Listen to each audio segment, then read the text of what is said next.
kami akan menyampaikan kultum dengan materi persatuan dalam keberagaman dengan tema akhlak dan budi pekerti.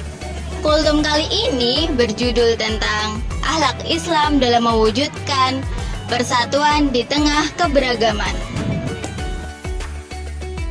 Perkenalkan, nama saya Zulfa Ma'ana Sinfa dengan NIM K71240068.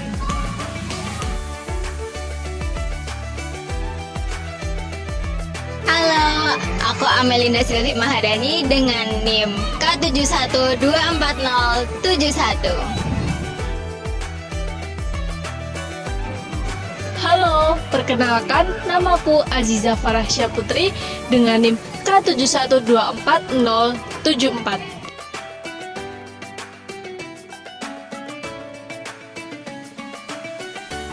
Perkenalkan, nama saya Fatihah Muhammad Rehan Suprapto dengan NIM K71240080.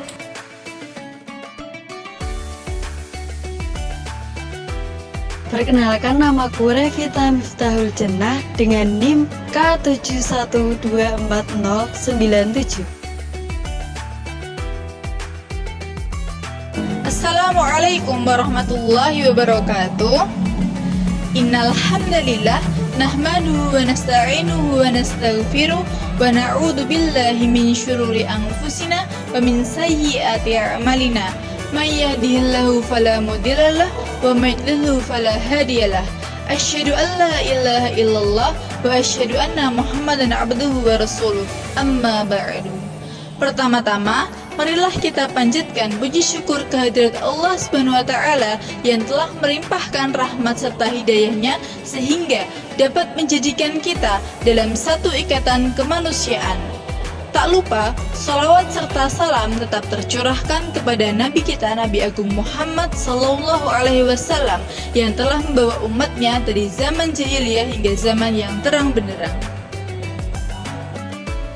Pada kesempatan yang singkat ini, kita akan membahas satu aspek penting mengenai kehidupan berbangsa dan beragama, yaitu akhlak dalam keberagaman. Nah, bagaimana sih Islam mengajarkan umatnya untuk bersikap toleran, rukun, dan juga adil? Keberagaman sebagai realitas. Indonesia adalah negara yang sangat majemuk. Dari Sabang sampai Merauke, kita memiliki lebih dari 1.300 suku bangsa, lebih dari 700 bahasa daerah, beragam budaya lokal, serta agama dan kepercayaan yang dianut oleh masyarakat. Keberagaman ini bukan hanya terasa di lingkungan masyarakat umum, tetapi datang dari berbagai daerah, membawa serta adat istiadat, gaya hidup, bahkan cara pandangannya beragam. Semua itu menjadi warna tersendiri dalam kehidupan akademik dan sosial. Namun sayangnya, keberagaman yang seharusnya menjadi kekuatan justru seringkali menjadi sumber konflik.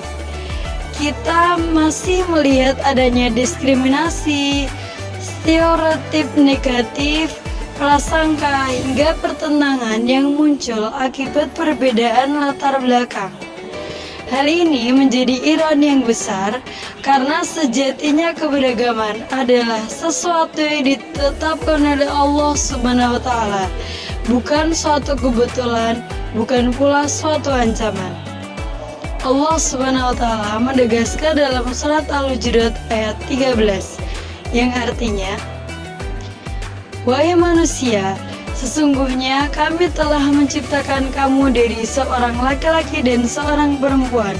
Lalu kami jadikan kamu berbangsa-bangsa dan bersuku-suku agar kamu saling mengenal. Sesungguhnya yang paling mulia di antara kamu di sisi Allah ialah orang yang paling bertakwa. Sungguh Allah Maha Mengetahui, Maha Teliti." Quran Surat Al-Hujurat ayat 13. Ayat ini menjadi penegasan bahwa keberagaman adalah bagian dari sunatullah, bagian dari kehendaknya agar manusia saling mengenal, saling memahami, dan hidup dalam harmoni. Maka tugas kita bukan hanya menghapus perbedaan, tapi membangun jembatan di atasnya.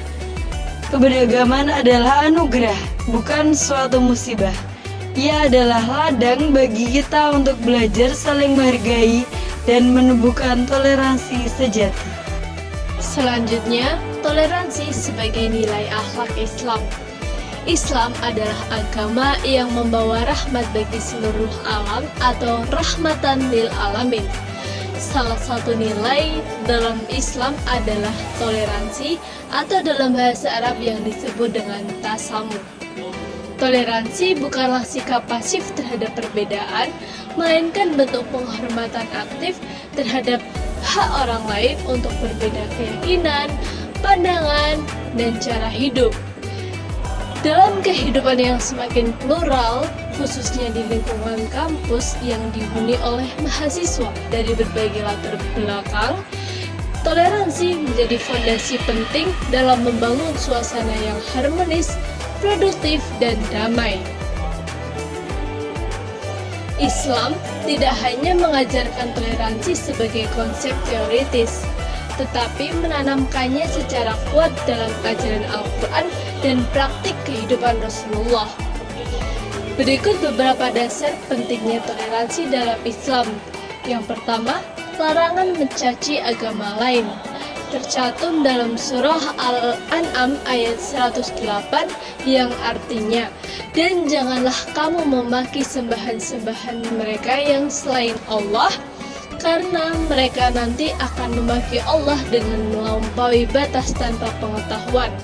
Yang kedua, perintah berlaku adil kepada non-muslim yang tercantum dalam surah Al-Mumtahanah ayat 8 yang artinya Allah tidak akan melarang kamu untuk berbuat baik dan berlaku adil terhadap orang-orang yang tidak memperangimu karena agama dan tidak mengusirmu dari negerimu. Sesungguhnya Allah adalah menyukai orang-orang yang berlaku adil. Yang ketiga, Islam menganjurkan sikap lembut dan toleran. Agama yang paling dicintai Allah adalah agama yang lurus dan toleran. Hadis riwayat Bukhari. Hadis ini menunjukkan bahwa sikap toleran merupakan bagian dari karakter Islam yang lurus dan dicintai oleh Allah. Kampus adalah tempat bertempunya beragam ide, latar belakang, dan pandangan. Disinilah toleransi menemukan ruang aplikatif yang sangat luas. Toleransi dalam Islam harus menjadi bagian dari kepribadian kita, bukan hanya sebagai materi saja. Toleransi harus diimplementasikan secara nyata dalam kehidupan sehari-hari, seperti menghormati teman yang berbeda agama dan budaya, tidak memaksakan keyakinan, serta menunjukkan akhlak yang baik sebagai duta Islam yang sejati. Pendidikan Agama Islam atau PAI memiliki peran yang sangat penting dalam membentuk karakter mahasiswa yang tidak hanya berilmu, tetapi juga berakhlak mulia, toleran, dan serta mampu menghargai perbedaan dalam kehidupan bermasyarakat melalui beberapa pelajaran seperti tauhid, akhlak, dan sejarah Islam. Yang pertama, melalui pelajaran tentang tauhid ditanamkan keyakinan bahwa hanya Allah Subhanahu wa Ta'ala lah yang berhak disembah. Akan tetapi, tetap mengajarkan untuk umat Islam untuk menghormati dan tidak membenci umat yang beragama lainnya. Yang kedua, pelajaran tentang akhlak memberikan pembinaan karakter yang sangat esensial bagi mahasiswa. Diajarkan pentingnya nilai-nilai luhur seperti kejujuran, kasih sayang, dan empati terhadap sesama, serta sikap saling menghormati antar individu. Yang ketiga, melalui pelajaran sejarah Islam, mahasiswa diperkenalkan bahwa fakta Rasulullah Shallallahu Alaihi Wasallam selama hidupnya, beliau hidup berdampingan secara damai dengan komunitas Yahudi dan Nasrani di Madinah.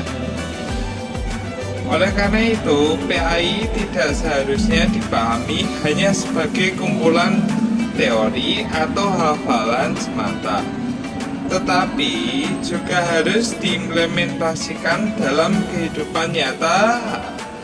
Hal ini dapat dicapai melalui keteladanan para dosen dalam sikap dari perilaku sehari-hari mereka, kurikulum yang dirancang sesuai dengan kebutuhan zaman, serta lingkungan kampus yang konduktif terhadap pengalaman nilai-nilai Islam yang moderat, terbuka, dan inklusif. Dirahmati Allah, persatuan dalam keberagaman bukan hanya sekedar semboyan, melainkan akhlak Islam yang harus diperjuangkan. Kita mulai dari hal sederhana seperti menghormati teman berbeda agama dan juga menghindari komentar-komentar jahat. Ingat sabda Nabi Sallallahu Alaihi Wasallam, khairun nas anfa'uhum linnas. Sebaik-baik manusia adalah yang bermanfaat bagi manusia yang lain. Akhir kata, mari jadikan nilai-nilai Islam sebagai pedoman persatuan dalam masyarakat majemuk. Kita mulai dari diri kita sendiri, akhlak kita, dan juga toleransi kita terhadap sesama manusia. Sekian, billahi taufik wal hidayah, wal ridha wal inayah. Wassalamualaikum warahmatullahi wabarakatuh.